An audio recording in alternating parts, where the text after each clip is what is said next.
Toujours à la recherche d'oxygène, je fus prise d'une quinte de toux. Ma voix résonna contre les murs. Sous moi, le sol semblait rugueux. Je tendis la main à la rencontre de celle de mon vampire, mais il ne s'en saisit pas. Je levai les yeux dans sa direction pour me rendre compte que je ne me trouvais plus du tout dans la demeure de Gordon, mais dans une espèce de caverne sombre et humide et que j'étais seule.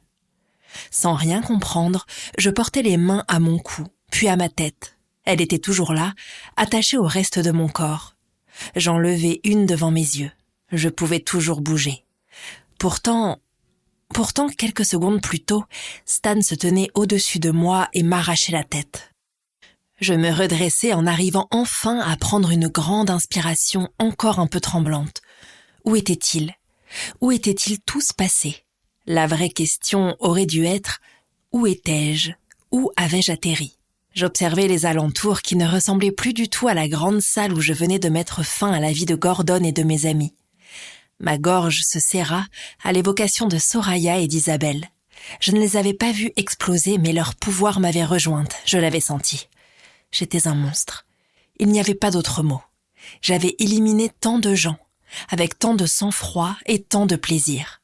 C'était ça le plus perturbant, ce plaisir que j'avais ressenti à m'emparer d'eux. Je fus saisie d'un haut-le-cœur et je m'obligeai à repousser toutes les images qui menaçaient d'envahir mon cerveau. Je reportai mon attention sur ce qui m'entourait, c'est-à-dire pas grand-chose. J'étais assise au centre de ce qui avait tout l'air d'être une grotte vide et quelque peu austère. En fait, il n'y avait rien à voir d'autre que des murs en roche grise, un sol et un plafond tout aussi gris. Super. Qu'est-ce que je foutais là ? Et plus important, comment allais-je en sortir ? J'avais beau regarder dans tous les sens, je ne distinguais aucune porte ni aucune ouverture quelle qu'elle soit. J'avais beau regarder dans tous les sens, je ne distinguais aucune porte, ni aucune ouverture, quelle qu'elle soit. C'était un peu flippant, même pour moi, même pour le monstre que j'étais. En désespoir de cause, je levai le bras pour lancer une salve de pouvoir sur un des murs. Avec un peu de chance, j'arriverais à créer une ouverture suffisamment grande pour m'extirper de là et on aviserait ensuite. Mais il ne se produisit absolument rien, pas même une légère ondulation de l'air. Je sautai sur mes pieds, secouai mes mains, me mis en position d'attaque, pris une grande inspiration et recommençai. Deuxième échec. C'était flippant.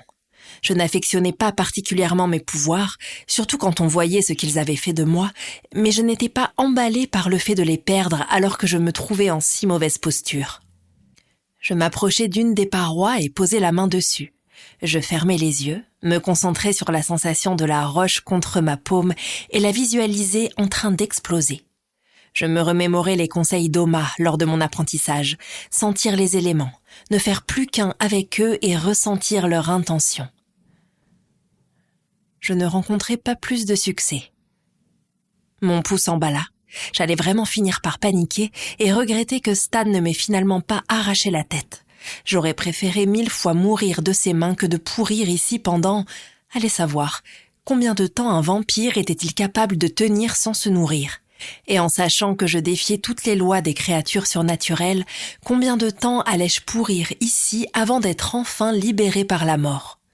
Ok, ma tête se mit à bourdonner et une sensation de fourmillement s'empara de tout mon corps. Ma respiration devint laborieuse et je fus obligée de m'asseoir parce que mes jambes ne semblaient plus avoir la force de me porter. Je mis la tête entre mes genoux et m'obligeai à respirer lentement. J'étais paumée dans une grotte, seule, sans aucun moyen d'en sortir, et la seule chose que mon corps trouvait à faire, c'était une crise d'angoisse. Ah, c'est certain que ça allait résoudre le problème. Une colère sourde s'éleva du plus profond de mes entrailles. Je sautai sur mes pieds en la laissant enfler.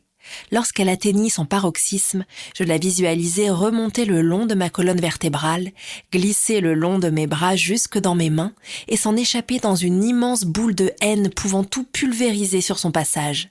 J'y croyais tellement que j'entendis par anticipation le bruit que ferait la roche en explosant.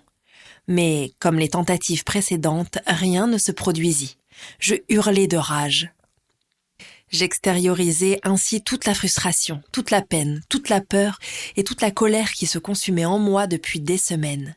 Je hurlais pendant de longues, très longues minutes, jusqu'à ce que ma voix déraille et que ma gorge me brûle. Pour continuer à écouter ce livre audio gratuitement, cliquez sur le lien dans la description et vous pourrez l'écouter en entier sans frais grâce à l'essai de 30 jours d'Audible.